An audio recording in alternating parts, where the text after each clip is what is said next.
Hello there, this is Father Marcus from the Costa Blanca Anglican Chaplaincy. Delighted to spend some time with you and thank you very much for tuning in.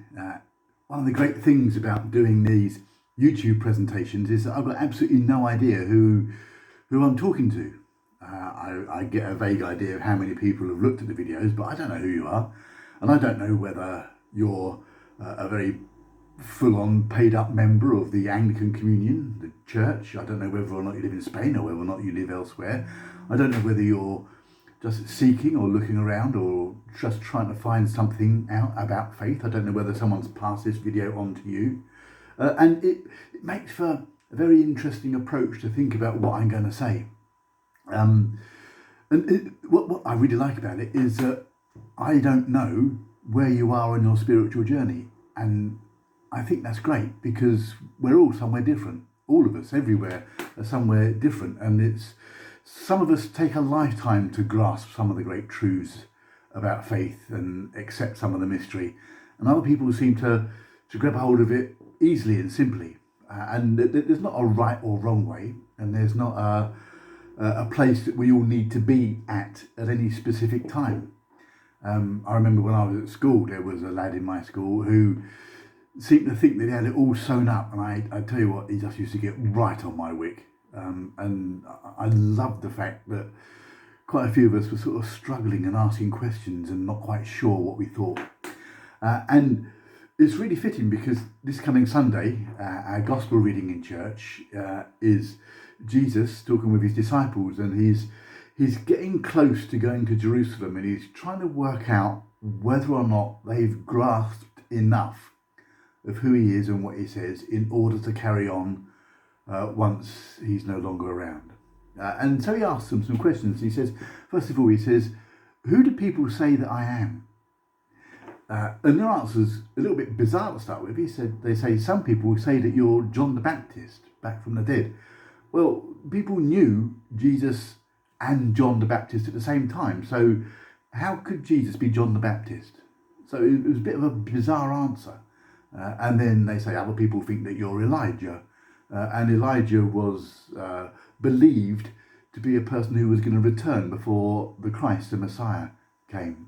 They say other people say that you're Jeremiah, again another one who there was a tradition that he might reveal himself again, or one of the prophets. So Jesus has asked them, who do other people say that I am? And then he changes the question. He says, but who do you say that I am? And it is a question that we do, I believe, need to ask ourselves probably a number of times on different stages of our spiritual journey. Jesus says, who do you say I am? And Peter replies, you are the Messiah, the Christ, the Son of the living God. And how incredible it is to be able to have that faith and say that. And that's what Christians believe. But that might not be where you are. It might not be where any of us are at the moment. We might still be on that journey. We might still be trying to grasp for ourselves. I mean, not everybody knows who the Messiah is. Everybody understands the whole concept of the anointed one of God. It may be that we've been members of a church our whole life. Or it may be that something has happened in our life and we're beginning to explore things that are slightly mysterious, things that are beyond us. It may be that we're encountering a desire to find out a little bit more about this God.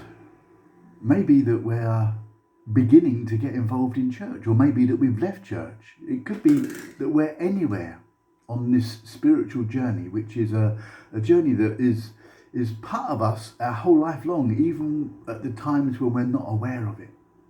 And it's incredible if we get to that place where we can say, Jesus is the Messiah, the Son of the living God, the Christ.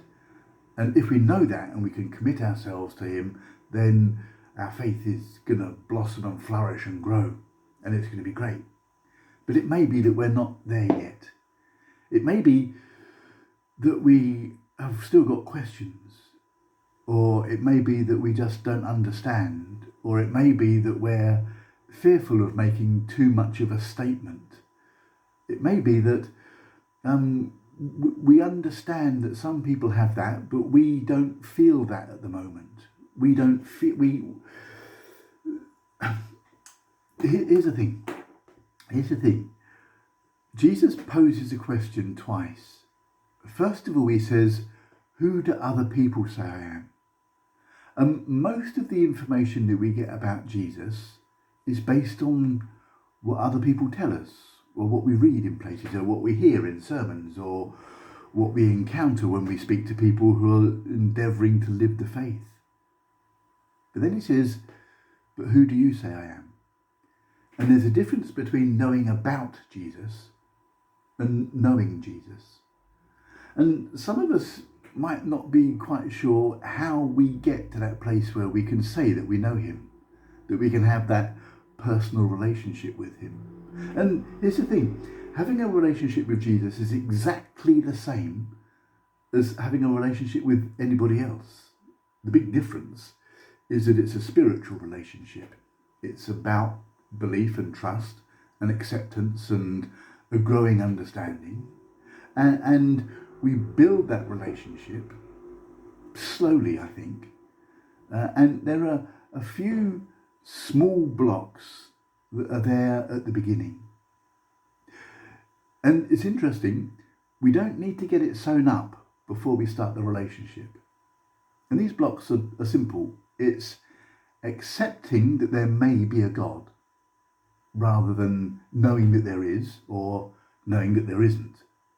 If we accept that there may be a God, and if we accept that maybe God reveals himself through the person and teaching of Jesus Christ, and if we think that in some mysterious way, which perhaps we haven't got sewn up yet, we accept that Jesus said, I can be with you until the end of time, then we can say, okay, I might not understand it all, I might not have it all sewn up, but maybe it's possible for us human beings, living wherever we are, doing whatever it is that we're doing, maybe it's possible that we can have a relationship with this person who is revealing something of the nature of God.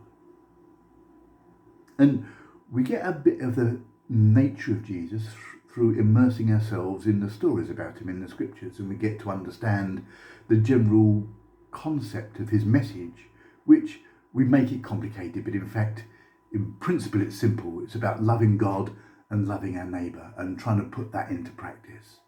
It's about thinking about other people and including them. It's about not being selfish or arrogant or rude or dishonest. It is about putting other people and their needs at the forefront of our lives. But we will grow into that. We will grow into this relationship when we allow it to happen. And here, I think, is the thing that makes it easier. And it's this. We haven't got to get it all sewn up. We haven't got to have answers to all the tricky questions that there are about life and death and faith and heaven and whatever. We haven't got to get it all sewn up. In the same way that when we start a relationship with a partner or a friend, we haven't got to know all of the answers before we can fall in love. No. I think rather than waiting to get it all sewn up before we make any statement, we just allow. We allow it to happen. We allow our faith to grow. So rather than saying, I can't believe that bit because I can't prove it or I don't know it, we say, okay, maybe that's true. Maybe I will live as if that is true. And what happens then, as if we live, although it is true, we then discover that it is. And we realise that we are in the midst of a beautiful relationship with Jesus Christ. And to make that relationship blossom and flourish and grow, we do the same things that we do with any relationship. We spend time together. We listen more than we speak. We immerse ourselves in the stories. We take one another seriously. We don't take one another for granted. We eat together, we drink together, we laugh together, we cry together, we have fun together, we wrestle with the big issues together. It's the same with our relationship with Jesus as it is with anyone else. And it takes a lifetime. but we can walk that way from today. So wherever you are in your spiritual journey, if you're right at the beginning or you're deeply immersed in a wonderful relationship, wherever you are, bless you.